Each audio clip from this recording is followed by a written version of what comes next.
I'm going to start this with a question. Should we be vibe coding? Okay. I think in typical engineer fashion, I'm going to say it depends. Are you just fucking around and trying to see like what kind of interesting things an LLM can fart out so you can play with product ideas? Why not?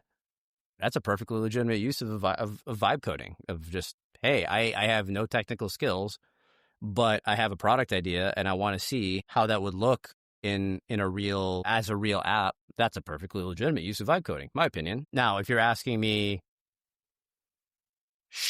are you asking, is that the question? Or is the question, should you and me, Nick and Julian, be vibe coding?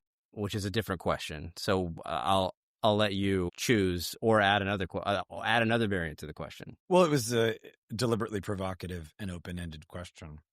What's interesting is that I'm going to answer your question with a question. It's a little philosophical. Would you describe Julian with a computer science degree using a large language model to accelerate or enhance your coding ability? Would that be classified as vibe coding? I would say no. No, I wouldn't describe that as the way that I deliberately use LLMs. I wouldn't describe as vibe coding because unless the LLM like gets a like pitch perfect one shot where I look at it and I go, I still read the entire thing. Like I read everything that comes out of it. Every piece of the change set that comes out of it, I read and I make sure I understand where everything's fitting. With very, very, very, very few exceptions, I end up making manual edits of some kind, or at least reprompting because I don't like the output that I got from it, or doing multiple rounds, which I would describe as, it also depends on definitions of vibe coding, right? Like I would describe that as not vibe coding because I'm still driving sort of the decision making. I'm very granular with how I prompt it, of like I very deliberate about like small chunks with very specific choices that I have already made that the LLM needs to abide by in order for me to just accept the output. So I would say that is not. If we're trying to come up with a definition, I would say the way that I use an LLM is not vibe coding. I would agree, but I think that's already an interesting thing to add to the conversation because I think most people that are even paying attention to vibe coding use the term to refer to anybody using any LLM for any coding, and I don't think that's true. I definitely disagree. If that's the framing for what vibe coding is, I disagree with the framing. I would say I vibe code not even all the time. I get like a baby version of what you report to me when I do front end. I'm strong enough and experienced enough in front end to the point where like I can imagine an interface in my mind, open up a browser window, run Vite or some other compiler, and watch it live reload as I just write CSS and markup and see the picture in my head come into focus. And that's really been only in the last 5 years maybe, and that has felt like a superpower relative to myself as a designer 15 years ago. Even then, when I ask any LLM to do any front end, it's interesting if I were to graph the job to be done, where on a spectrum of how specific my wants or needs are in the output, the closer I get to strong wants or needs or very specific wants or needs, that's inversely correlated to how useful an LLM is to me. If I kind of don't know, if I'm kind of just like, oh, I've got a loose idea and I really just need like a basic UI to like throw a database table up there and with a button that does something, I'll just vibe code it and it'll spit something out that's workable. And it's not how I would have designed it, but it's like, whatever, it's there, it's fast. I don't need to nitpick the color of this delete button in this back-end admin tool that no one's going to use except me, right? But if it's a production thing, when I have a very clear idea of what I want, almost never does an LLM do what I want it to do, no matter what trickery I use to prompt it. So what this raises or pivots into is that's for front end with me. Mm-hmm. For back end with me, which I'm relatively inexperienced at, and we should talk about here, that I have been very excited, like a monkey with a nuclear bomb. I've been very excited about what I can quasi-accomplish on my own in the middle of the night without asking any permission or help of anyone, especially you. And that's not because I don't want to, but because sometimes you're not awake and sometimes you're otherwise indisposed. And it's not fair for by the you. way, if it's late at night, chances are you can ask me. That's true. If it's early in the morning, that's when it's like Julian's asleep. That's true. I can't get an answer out of Julian GPT. Yeah, my proverbial late at night is actually 6:30 in the morning, and I know you're asleep. So I've been able to accomplish a lot of things that I normally would have had to ask you for help on. And to be very, very clear, I love asking you for help, and I think you kind of enjoy helping me. You've been doing it for 15 years now. However, there are some times when I'm getting a weird error in the browser console. 5 years ago, I would have slacked you and asked you to help me debug that. And now I never do that. And that's probably a good use of an LLM because your brain is better used than figuring out that my declared version of Node is incompatible with the library that I'm using, right? Yeah, sure. There are other times when I'm working on something that's not mission critical and like, I'd love your input, but like, I'm not going to die if an API for a hobby project isn't optimized. But whenever we've worked together and I've done a PR that includes any back-end work, you've had some reactions. Why don't you share some reactions? You can be as direct as you want. Let's sort of set the stage for like what's happening here, right? So we have had a couple times now, a couple of different projects that we've worked on together that have involved mostly web technology, like code bases, right? Like one was a Rails code backend with a React front end.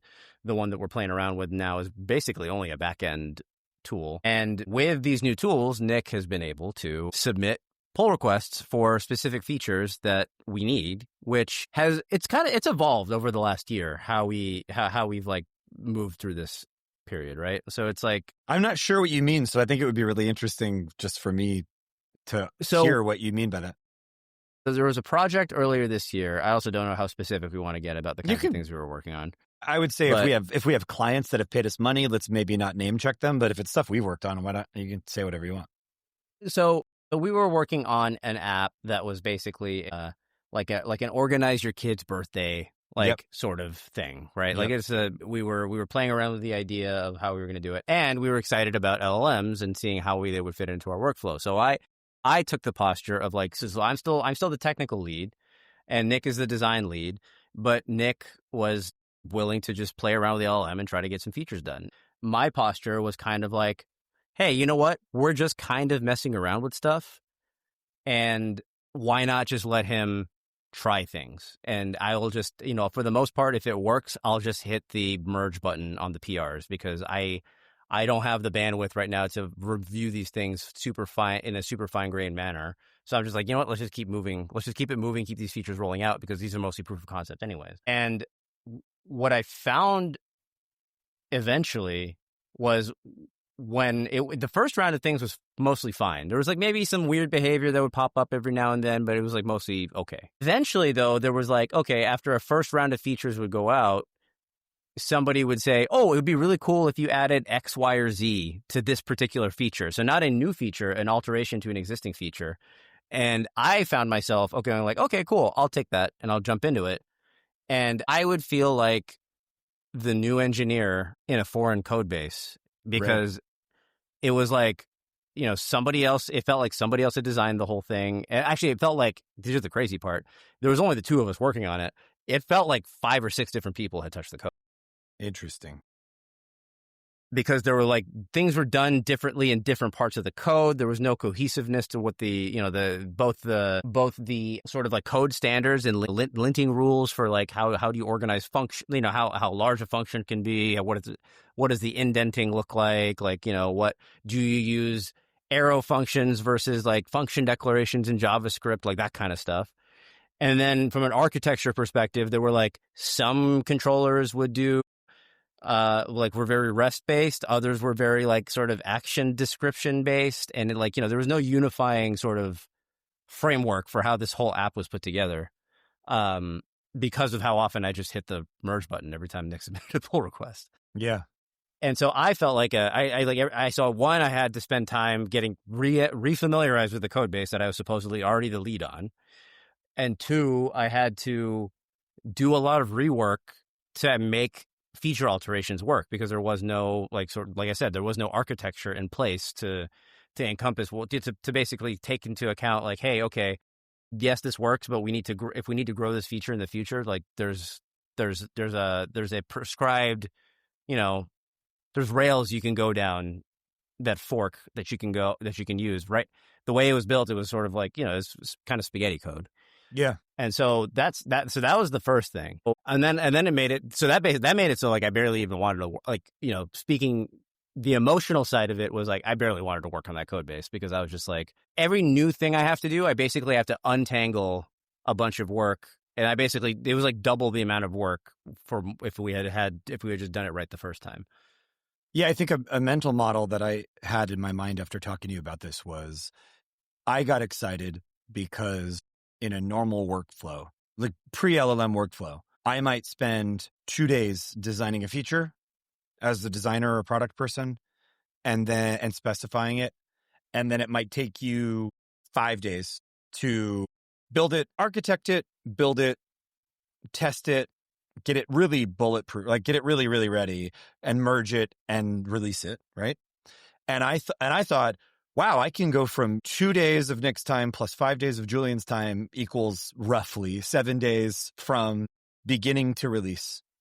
And in my mind, it was, whoa, I can go 2 days of Nick's time plus 1 day of Nick vibe coding, and we're good. Like we're released. Trick, or the red herring for me, was that it would kind of work. But what I've learned from you over the years is that there's an ocean of delta between something that you click a button and it does kind of what you expect on screen, versus something that's well architected, resilient, maintainable, extensible, and fits into an overall architecture or framework. Very big difference between those things. So in reality, even though it would go from 2 days of Nick's time plus 1 day of Nick vibe coding, click a button and it does a thing, what really it turned into was 2 days of Nick designing, 1 day of Nick vibe coding, and then almost, if not more than 5 days of Julian fixing the thing that Nick vibe coded.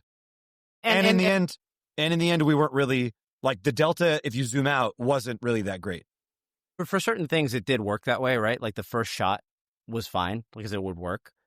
It's really the subsequent turns after that, right? That would be more difficult and consume more time, because it was just like, it was basically like, hey, I just need to go. The LLM basically goes like, I just need to satisfy this and get it to this point. It doesn't matter. It really doesn't matter how I get there, as long as it does the thing. So that was that first project. With our newest project, I've been much more hands-on, specifically with sort of like setting up kind of like the general prompt infrastructure, right? Like I regularly update the Claude MD file to like make sure that, like, there's some stuff is just primed into the agent every time that somebody tries to use Claude. So anybody who uses Claude code on the code base automatically has that sort of primed into any part of the project that they try to build. And that's helped some. I definitely still, like, even when I'm using it, like I'm very, very descriptive, and I'm like very careful about how I prompt them. And I still run into things where it'll get like 90% of the way there, but I still have to be very, very careful about how tightly I scope it, right? Because if you blow the scope out too big, you end up with it just like spinning in circles and then spitting out a bunch of code that looks reasonable on the surface, but then the more you dig into it, the more you start to find like, oh, this is not anywhere close to what I needed. Yeah. And with more agentic workflows, things have started to get a little bit better. Like basically going, okay, you wrote that, now run the linter. Okay, there's stuff coming out of the linter, either from TypeScript or from Pretty or whatever. There's like a bunch of different things that you could run that will flag problems with your code. It fixes those, and then you go, okay, run the tests, and then it'll see tests are broken. The tests are one area where it's both a time saver and can be a complete time suck, because like I've seen it, like in the positive case, I've seen it just like spit out a really good set of test cases for what I need it for the thing that I'm building. That's like, I think that's probably one of the best uses I've seen for LLMs, honestly, is just being like, hey, I'm building this thing. I have this thing built. I need tests for existing functionality. Look at the functionality and spit out some test cases for me. And generally it does a pretty good job of that. When it tries to fix broken tests, it's more like 50-50. Sometimes it'll just surreptitiously change the test to just be passing, which is annoying. Yeah. I have a design corollary to this of where LLMs are insanely valuable to designers. Are you familiar with lorem ipsum, the placeholder text? Yeah. So for those that don't know, my preferred is Samuel L. Slipsum. There's also hipster ipsum. I'm assuming that is placeholder text that is all Samuel L. Jackson quotes. Is that true? Yeah, and mostly cursing. Nice. A lot of cursing. So lorem ipsum, for those that don't know, is gibberish Latin that graphic designers have been using, as far as I understand it, for decades. This is a pre-digital phenomenon, and it's basically when you're designing a layout of something, before you know what content is going to finally be in that layout, it is very helpful for you to have some placeholder text, usually text, in order to see how text wraps, how it flows, what it does when it goes off of a screen, or when you're doing print design across multiple columns and onto different pages, and you want differing edges to the lines. So it's this gibberish Latin that is put in as a placeholder for text before you actually put the final content in. And in design, especially with software, especially when there's user-generated content, you kind of can't predict at all what people are going to inject into your interface, right? They're going to put an emoji. They're going to put a number. They're going to put a negative number. They're going to try to paste a meme of a dog. They're going to write a 5,000 word essay. They're going to do all kinds of stuff. And 45 character German words. Exactly. And that's funny you bring that up because, an early smokescreen tactic, once you design an interface, is fill it with ideal content, fill it with awful content, and then switch it to German and see where all the buttons break or where you need to truncate text and stuff like that. And the point is this: there is a limit to there's a labor limit to how much a designer can really do that. And so in prior use cases where a designer was using fake copy, having an LLM in seconds generate a lot of fake content for you, so that you can see it's never going to be 100% real, but it's one step further in a realish direction than you just making it up on your own or you just slapping lorem ipsum in there.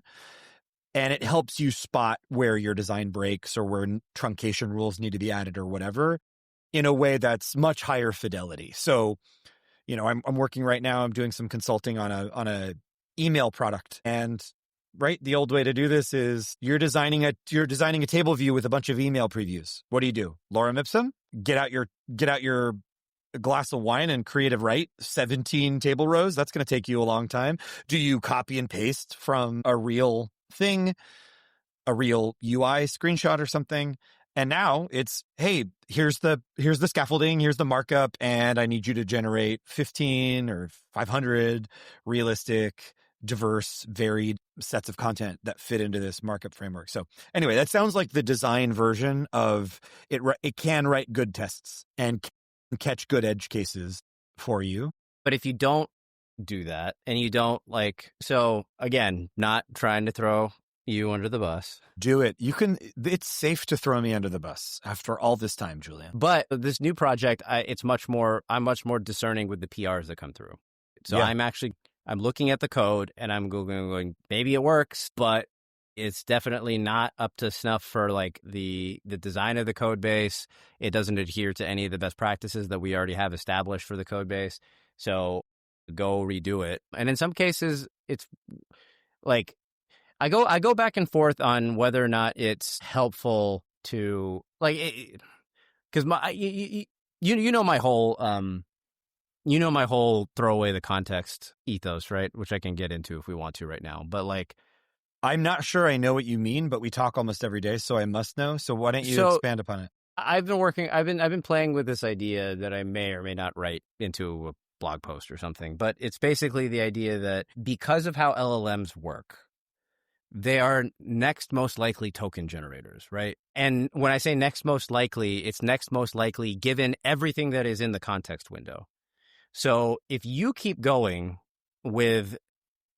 just adding stuff to context, which means including stuff like, hey, fix this, right? After you've already filled it with a whole bunch of other stuff. That's how you start to get like basically context sort of falling apart on you and the LLM starting to go in circles on itself. Because if you think about like what that means statistically, like the way that the way like this is to be clear, this is also a gross simplification of how LLMs do this. But like if you think about it, like okay, if you have this increasingly long string of tokens that that you've added to that you keep shoving in there, the likelihood that that string of text exists at all is very, very low before you just created it and shoved it into the LLM. And it's going to make it increasingly hard for the LLM to produce quality output because it's going to basically flatten out the distribution of like the next token that's likely. Yeah. And so if you keep just shoving things into the context, eventually it's just going to start to output garbage. Even if you have like a million token context window, you can't functionally use that million token context window because for the most part, you'll eventually start to like cause it to basically like fold in on itself.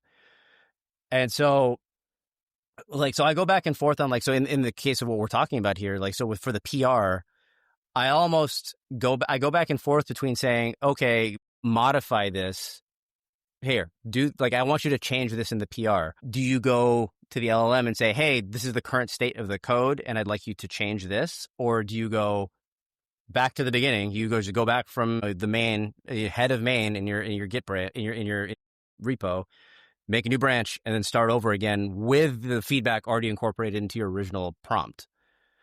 Which is why, like, I don't know if you remember, like, one of the PRs that you sent recently, I was just like, hey, I'm going to be pretty blunt. I'm just going to say, hey, this is what you need to do, but just stop and redo it. And I think there's something to that because I've definitely noticed, at least in like, even in small turns within my own development workflow, I have noticed that if I just hit, like in Claude Code, if you just go clear, like, hey, if it's not going the way you want it to go, you just go clear, reformulate what you were trying to do into and incorporate whatever things it was doing wrong and what you want to do, and then it'll more likely you're more likely to get a good output that way. That is what I do. I reset context often, and I reset context when you have feedback from me. I find that the delta between a really thorough and specific, well-worded Genesis prompt versus trying to course correct a conversation that's already going sideways is really Genesis prompt. We should trademark that. Nice. Versus trying to course correct something that's a conversation that's deep in the weeds already gets subjectively, I think it's better. It has better outputs.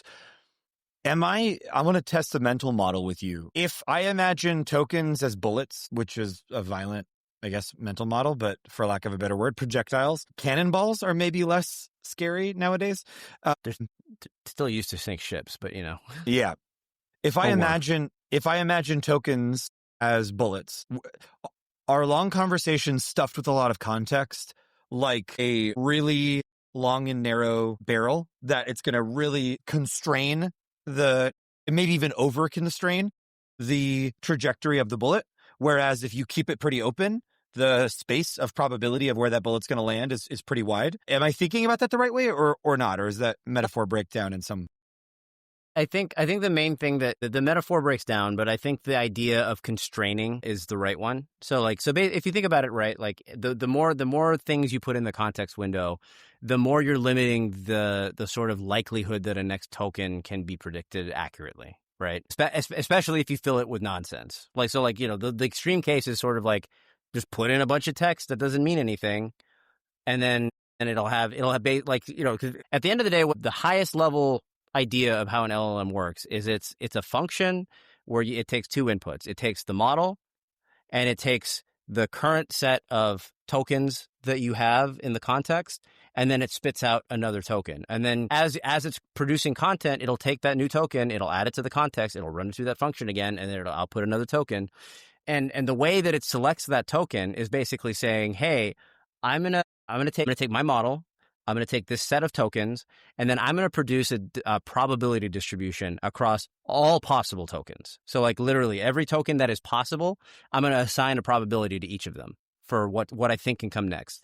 And typically when this works really well, you'll get a very, very, very sharp distribution for just a couple of tokens. And then And then if you do a sampling from that distribution, you will most likely get like a good, one of those good, very high probability tokens. Now, what happens if you keep expanding that context and it gets more and more self-contradictory and or it's nonsensical or whatever, that basically that distribution that gets produced for that for that next token starts to flatten out a little bit, right? Maybe you have a little bit of a hill instead.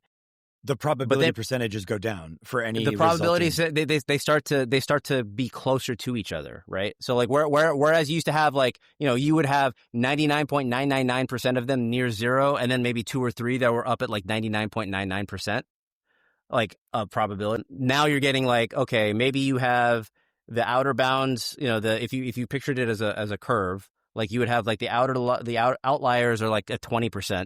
And then the ones in the middle, there's like a big lump in the middle of like that are all at like 30 or 40%, and which means that you're gonna select from that distribution, and you might not get a very good outcome for that because everything is kind of closer in terms of likelihood. That's when you start to get like out of distribution for the model, right? Interesting. And the longer and the larger the context gets, the more like I don't know that this necessarily scales generally, because to be clear to anybody who might be watching this in the future. I am not a data scientist. I am not an LLM expert. But the longer the context window gets, and the more self-contradictory or nonsensical that the content within the context window gets, the flatter the distribution will get, and the more likely you will be to get garbage output. That's kind of how like context poisoning happens, right? It's like it's just kind of everything kind of falls apart. Yeah. The more you shove in there.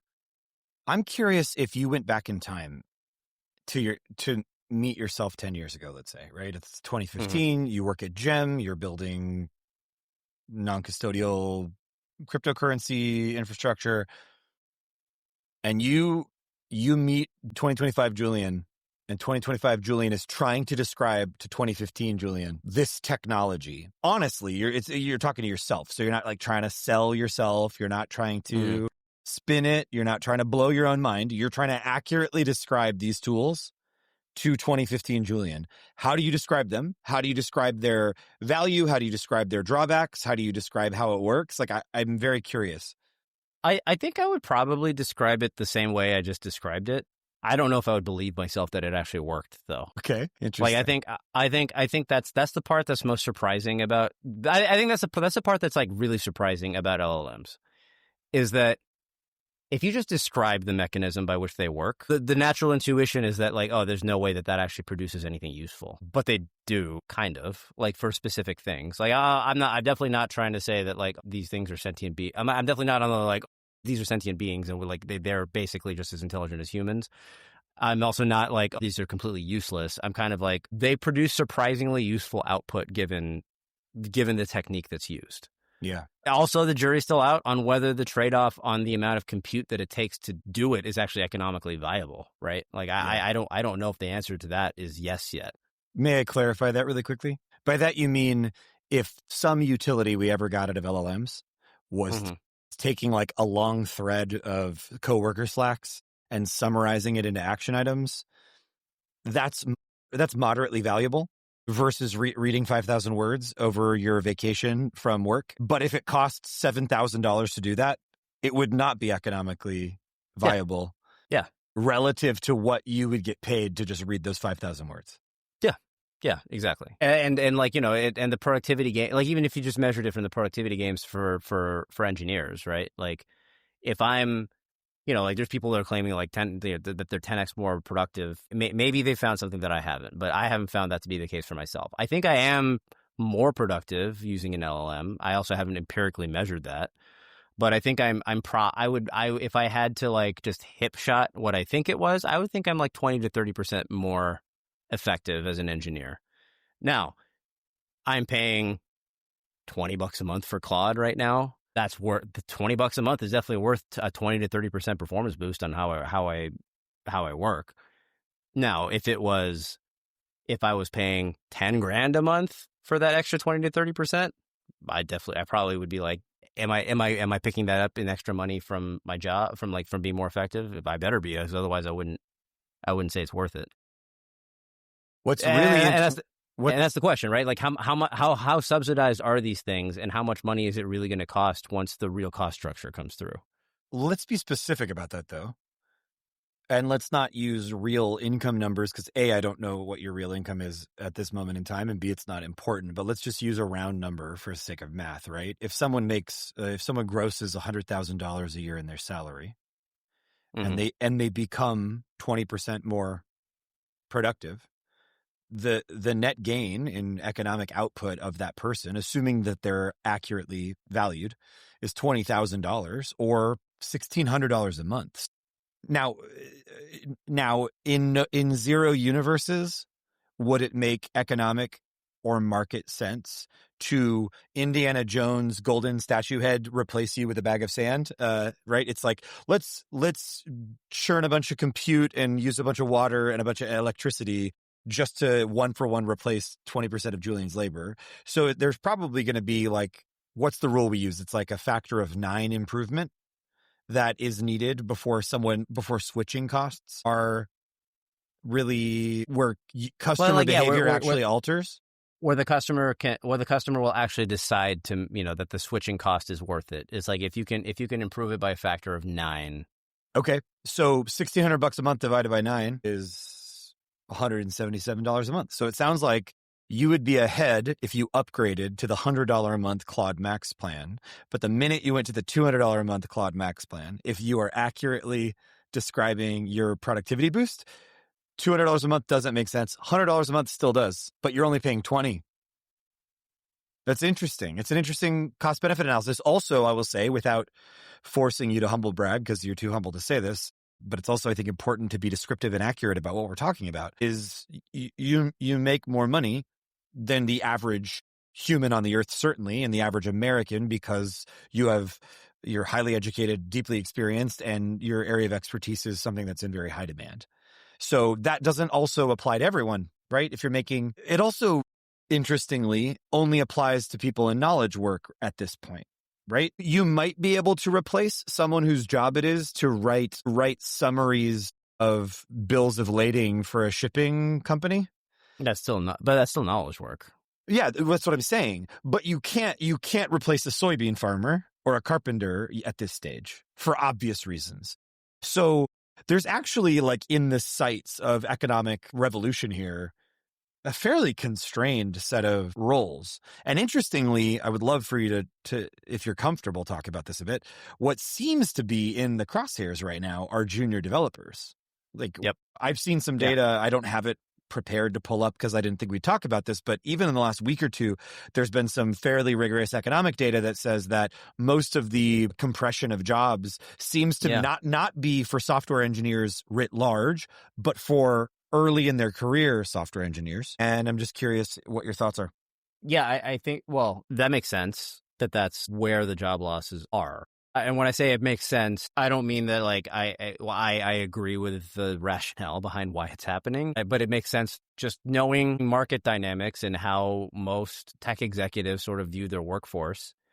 It makes sense for them to say, so that junior engineer that I used to have to compete with everybody for to get, pay them $120,000 a year straight out of college, I don't have to hire them anymore because my mid and senior guys are going to be 20 to 30% more, I also think they're kind of deluding themselves how much improvement their actual workforce is going to get out of these tools immediately. But they're telling themselves, like, let's just be conservative and say it's 20 to 30% per mid to senior engineer. It's like, oh, that, and then if a junior engineer represents 50% of a mid or senior engineer, then just 2 of those guys can pick up the slack of a single junior engineer that I no longer have to hire anymore. So it's like, depending on your ratio, you can basically say, I'm not hiring juniors at all anymore.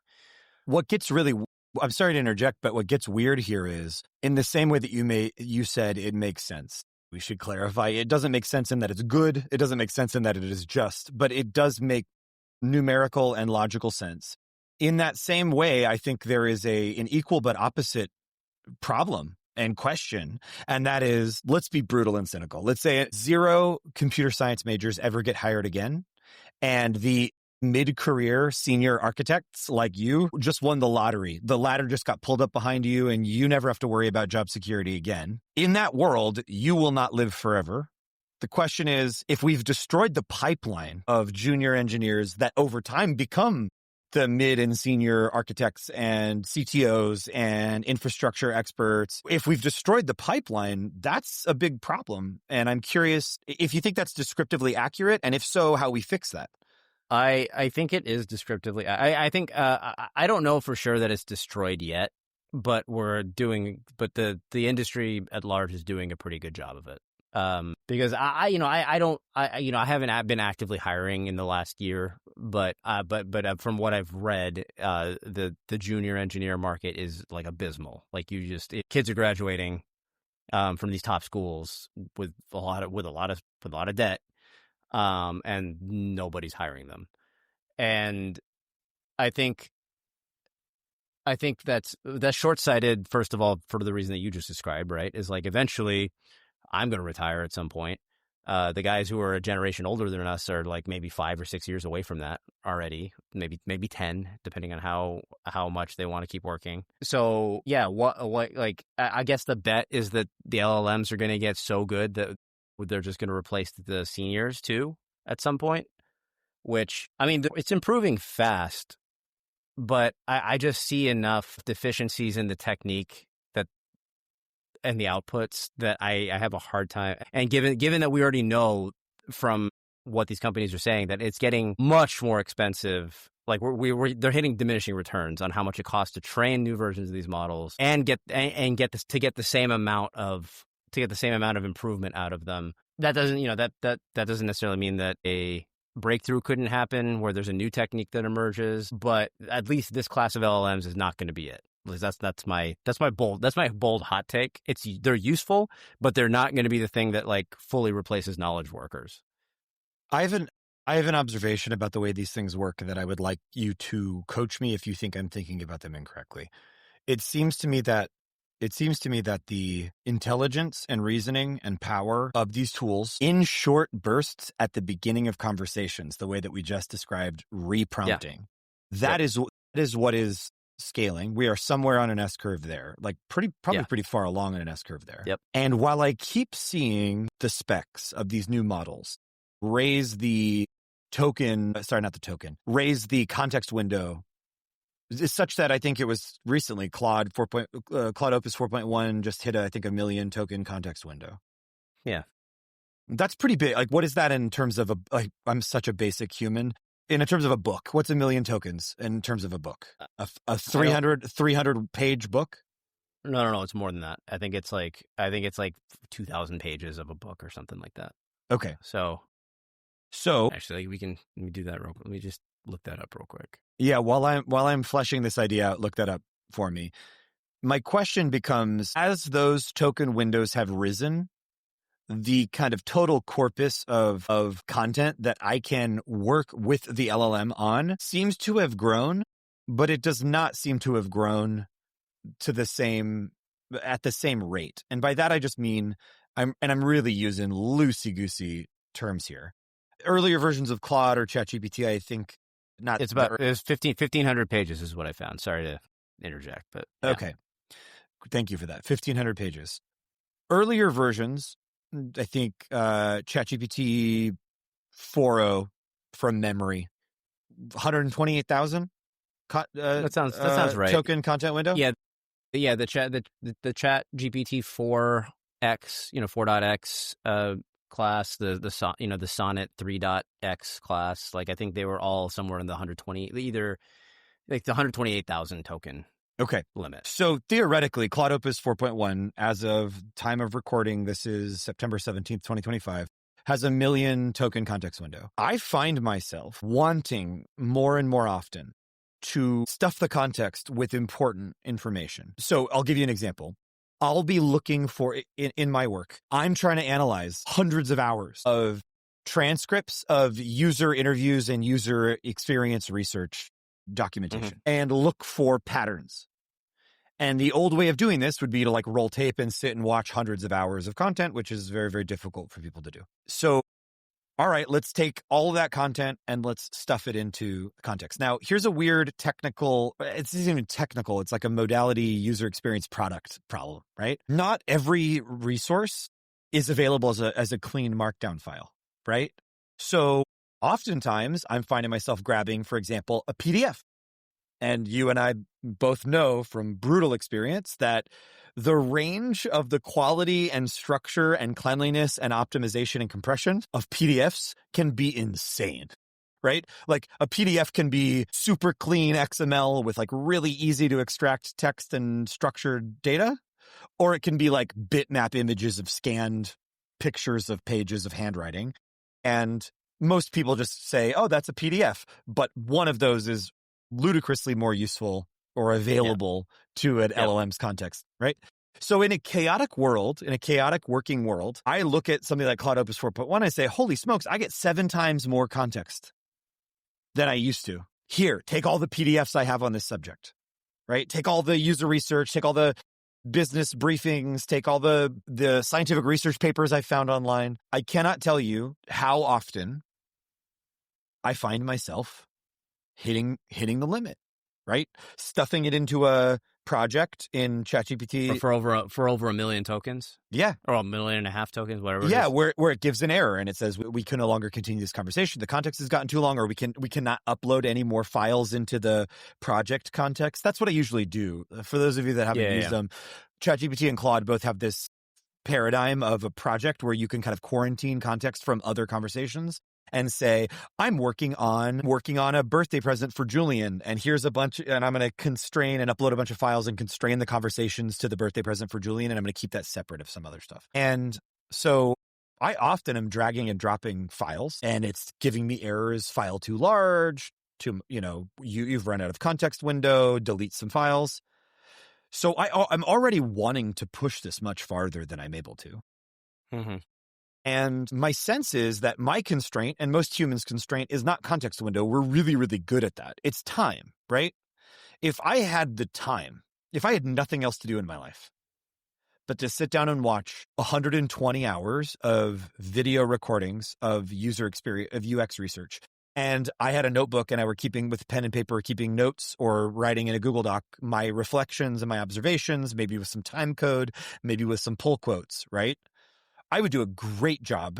A month later, you sit down with me in an interview and I'm able to speak with tremendous specificity and authority and comprehension of what we just did, right? Very long context window. My constraint is time, right? I don't have a month. I've got a lot of other stuff I've got to do. And I'm constantly hitting this wall of context window.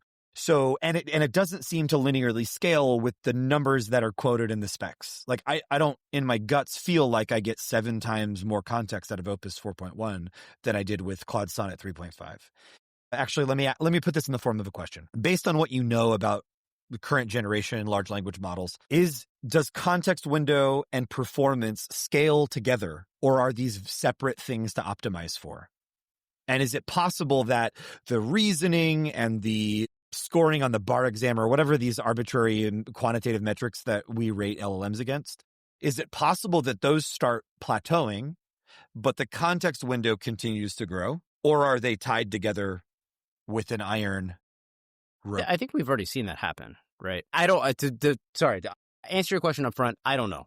I'm not well versed enough in sort of like the internal architecture of an LLM to figure out whether or not how closely tied the context window is and the size of the context window is to the performance, and how long it takes to process the tokens in the context window to spit out a response. But just as a lay user of these things, I think we're and somebody who's read some of the benchmarks and what I've seen, we're already seeing that, right? Like the improvements are flattening out even as the context window grows much larger than it used to be. So there's a decoupling there of some kind. I don't know what that means. And then let me double check what you mean by performance. What kind of performance are you describing? Are you talking about accuracy and quality of the output? Are you talking about how fast it produces that output? Are you talking about how resource intensive it is to produce that output? There's a bunch of different measures you could be talking about too. I don't know how many tokens would be representative of every email I've ever sent or received in my entire life. Mm-hmm. I would imagine it is astronomical. An LLM that could keep every email I've sent or received in my entire life in context and answer any questions like a search engine with reasoning and comprehension would be an amazing tool, even if it never got any smarter than the current generation of LLMs. I think what you're describing, I mean, there's ways to do what you're describing, right? Like with current generation LLMs. How good they are is a question, and how accurate they can be is a question. But like, there's versions of this that work already with like RAG, which if you don't know what RAG, it's retrieval augmented generation, right? It's basically the idea that like, hey, you don't need to so for any given prompt, to get a good answer, you don't need to shove every piece of content that you have at your disposal into the context window in order to get a good output. You just need to get the relevant context into the context window. And how you do that is like, there's some of it that's pretty basic stuff that already exists that's not all that groundbreaking. Like, you can literally just have a normal full text search that pulls up documents that may be relevant to the query. Like, you would just literally, like, the LLM, you might ask the LLM, what did I order from Amazon 2 weeks ago? And, rather than like literally loading every single email that you've ever received in your life into the LLM in order to answer that question, you might run a full text search that says just Amazon orders, and then with a date range. And then you would put those into the context window, and then the LLM will be able to answer based on those will be able to answer based on that context that is very deliberately injected to only contain the relevant information. So you can do that, but it's not a question. Like, it's not, and even humans don't even do that, right? Like, you don't literally have the full text of every single thing that you've ever learned in your head. You have a summary or an abstract representation of those things in your head, and you pull them up and you re-summarize them every time somebody asks you about them. I have a folksy metaphor or analogy about this. It seems like there's something spooky in our brains that's optimized for this. Have you ever run into somebody that you know pretty dang well at like an airport in a random city, and it takes you far longer to remember their name than your history with them would suggest, because you never in a million years would have expected to see them at a random airport somewhere far away? Not even it takes me longer to remember their name. I will not remember their name. I could tell you everything about them. I could tell you where their kids go to school, but I will not be able to recall their name. Isn't that some weird caveman form of retrieval augmented generation, though? That when we meet someone where we expect to meet them in a work context, at a restaurant context, in a social context, in a geographic context, where I would imagine that some subconscious process is going on where we're purging unnecessary context and we are loading stuff that our brain expects us to need. Well, I'd be hesitant to say like, yeah, that's just like RAG. But I mean, on the surface, it sounds like something like that's happening, right? Like, there's definitely deep recesses in our brain that we're reaching back into to like load into working memory so that you're ready. Like, there's a reason why, like, when you get distracted, it takes 15 minutes to ramp back up on what you were doing, because you got to reload the context window, right? Yeah. But I would also be equally not surprised if it like does not work at like it looks like that, but it absolutely does not work the way that a RAG pipeline and an LLM works. Yeah. So should we be vibe coding? I would say if you're having fun with a thing that your users are not going to rely on heavily, go nuts. If you have other people that are going to have to maintain your code afterwards, or that you work with, no, don't vibe code. Be very thoughtful about how you use your LLM. I'm really interested in the ways that vibe coding has taught me more about how to communicate with you. Or to empathize with you, not as a human. I think we already did a good job of that, but in the specific context of particularly back-end coding. And what's weird is, like, I don't want to stop vibe coding, but I'm less excited than ever to push to production vibe coded code. Vibe code, I guess, is just what we would call it. I'm less excited than ever to push to production vibe code. I'm more excited than ever to keep experimenting and keep vibe coding, even privately, as an instructive tool for how things work, where the rough edges of things are, where the non-obvious pitfalls of things are, because I think it helps me communicate better with you, Do you think I'm imagining that? I think, well, here's the thing. You're learning a lot more about actual software engineering from the act of vibe coding, because especially with me in the loop, because then I'm telling you like, yeah, no, that doesn't work. You need to redo that. What's tricky is that like, is this I have a hard time seeing non-technical people directly contributing to a code base without frustrating the engineers that actually have to architect the code base, because like past a certain point, it's sort of like, I don't actually know the principles behind why this is supposed to work this way. And unless I like actually learn them, which means by definition you have become a software engineer, then it's sort of just like, okay, here's an idea I had, but this is just the start of it, and you're going to have to finish it. And you may have to just throw away what I did and then just implement the general idea of it without actually learning how to actually become a software engineer. I have a hard time believing that there's still a gap to bridge there that is not clear to me is bridgeable, either without much better tools that are better at writing that are better at understanding architecture and implementing those changes, or without the person who's using the LLM to write the code actually learning how to, real software engineering principles. Yeah, it brings to mind that T app that came out a month or two ago, right? And it went viral. It was like a dating app of some kind, and it was vibe coded, and it like leaked 30,000 people's driver's license images on the internet. Yeah, which is like an incredibly catastrophic data. Which to be clear, you can have software engineers make mistakes and have that still happen. Yeah, it's just much more likely with a vibe coded app because there's no one there. There's no safety net. Well, there's not only no safety net, but there's also a very weird liability chain, right? Like there's no one to sue. There's no one to hold accountable. There's no one to. I disagree with you. I disagree. Like if you vibe code and you do something that jeopardizes other people's privacy, you are liable.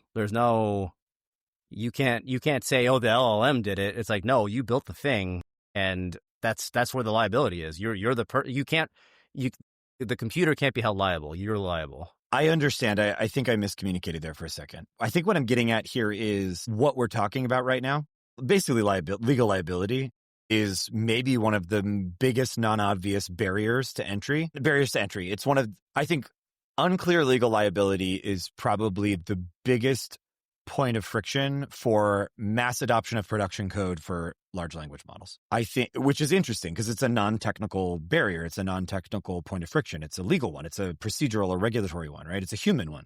In a world where, to oversimplify, the boss can hire a coder, if the coder messes up and there's a data leak, that can be insured, the coder can be fired. There's a lot of layers of plausible deniability. And in the end, still, the boss sometimes gets his proverbial, I was going to say head chopped off. That's really violent. Gets fired, loses their job.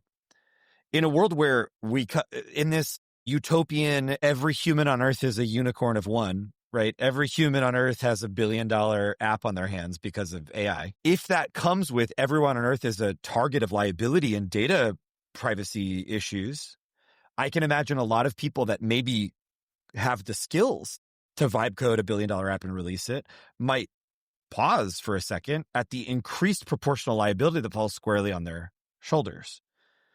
I don't know that I'm being clear. Is that clearer or is that weirder? That actually, I don't know. I still don't see the distinction between, I don't see that, like, and this is kind of the thing, right? Like, I don't see the distinction between whether software was built by a human or an LLM. There is still a party that is going to take on the liability of releasing it into the wild and accepting people either money in exchange for a service that may or may not work. That's one form of liability, or accept people's private data in exchange for liability that it may result in a breach of some kind.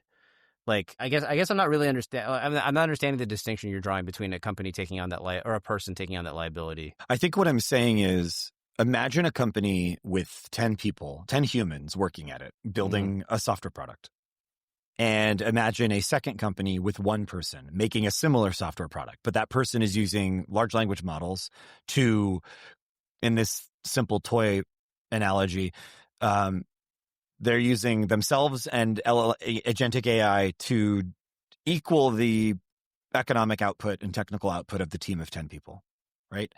If at any point in the journey, in the team of 10 people, if one or more of those people are incompetent, malicious, etc., right? They can be replaced, and some degree of liability can be protected for. Sorry, this is a really nuanced and funky thought. Humor me on this, because I think I'm compressing context that you have, Julian. But if someone's listening, they might not know this. So from the outside, a non-obvious thing is in a corporate structure, there are clear rungs of liability, right? Legal and financial liability. And for example, being just a Joe Schmo employee at a company comes with some liability depending on what you do and depending on how good or bad or flagrant you are at doing your job.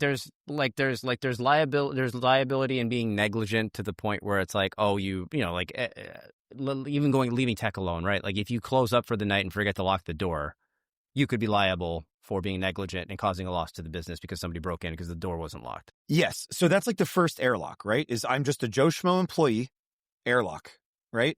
And if I leave the door unlocked, I could be fired. That's about the worst thing that can happen to me, right? Like there are very few scenarios where a clerk at a bank forgets to lock the door and is like civilly liable for $1 billion loss. That doesn't really happen. Theoretically, they are, but they're almost never. Right. In practice, that almost never happens. Right. Next step up, management, right? You're like a director level or above. You manage a team of people. You are to some extent liable, right, for the performance of those people and the actions of those people. And if you know about, right, like if you're the manager of the bank and you are aware that your employee forgot to lock the door and you didn't coach them, correct them, help them, or try to avoid that problem, that's a next step of liability, right? Then you get to like the board and executive level where you actually have a fiduciary duty to disclose certain information or perform certain actions to protect shareholder value, et cetera, right?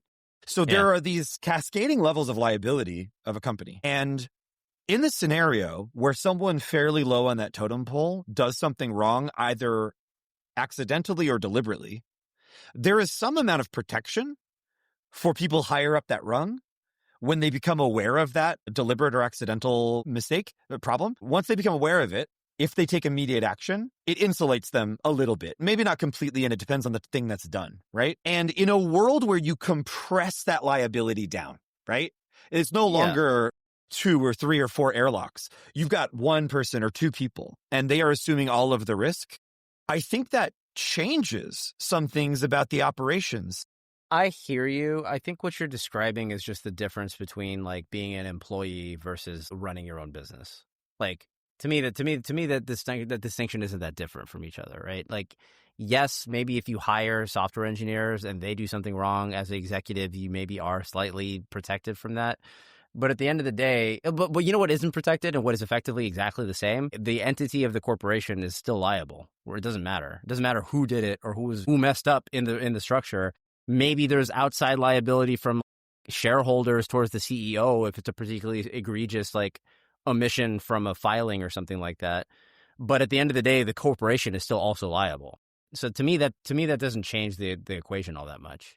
I disagree. I think that the ceiling of opportunity is not going to be raised until we have some new concept in the legal system of risk, liability, and autonomy for AI.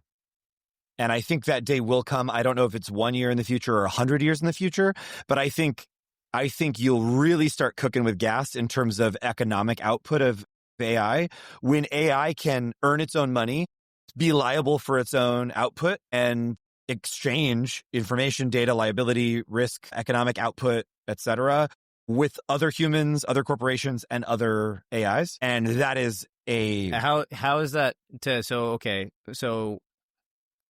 how is that functionally different than a subcontractor relationship? I mean, it's functionally different in that you can hire a subcontractor and they are a human being that can do certain things and you can pay them money and they can execute contracts and they can succeed or fail. But what you're advocating for is pretty much the same relationship with an AI. Yeah. So why is I guess I don't really understand why you need a distinction. Like, why can't the AI just be a corporation then? Because today you really only have two parties, right? You have the person or legal entity that's using the AI, and then you've got the service provider, and their terms of service are, disavow liability. Well, okay, I think so. Then what you're describing is like you need the ability to. So if what you're saying is that there is a lack of the ability to hold a third party accountable if you release a thing that an AI put out that it ends up being harmful to your business or harmful to your customers, then that to me that says like, oh, we need stronger restrictions on companies that provide AI as a service. Like that is. I don't see that as like what you're describing is more of that to me than it is like, oh, we need a whole different class of thing to define an AI by. Like it's a gray area for me. Well, no, it's not. So I think there's a difference between OpenAI assuming all liability of all of its agents and all of its language models, which would destroy their value. And I'm not saying it's not logical. What you're saying is logical.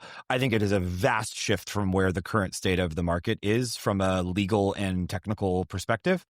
I agree, but I'm saying it to me. It doesn't sound like that's materially like what you're describing to me isn't materially different from like what you're describing. Like an AI that has its own money and has its own ability to execute contracts is just like one. Like why doesn't it just have a corporate structure? Like why can't an AI just have a corporate structure and then it's a subcontractor to you?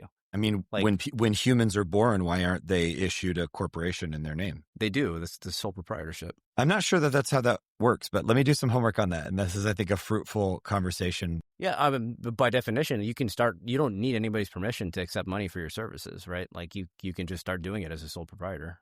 Of course, but sole proprietors, limited liability companies, corporations have different rights and responsibilities associated with them. Sure. And individual humans that are engaging in activity, including but not limited to business work, professional work. Yeah. I mean, this is a big topic and I'm not trying to be flippant. I think it's very interesting, but it gets very science fiction-y, right? It's like we already have this fundamental tension in our legal system and in our society, at least in the United States, of the tension between people and corporations, right? Like corporations are people that can't die. People are people that can die. Like that's pretty much. Corporations are people that can split, duplicate, replicate, merge. Wait, hold on. Corporations die all the time. They can't be executed by the state. Yes, they 100% can. But they're never. That power is almost never executed, but they can be. I am not aware of a single corporation that has ever been forcibly terminated by any state actor. So a forced sale to another entity that effectively removes the existence of the corporation. There's still a successor.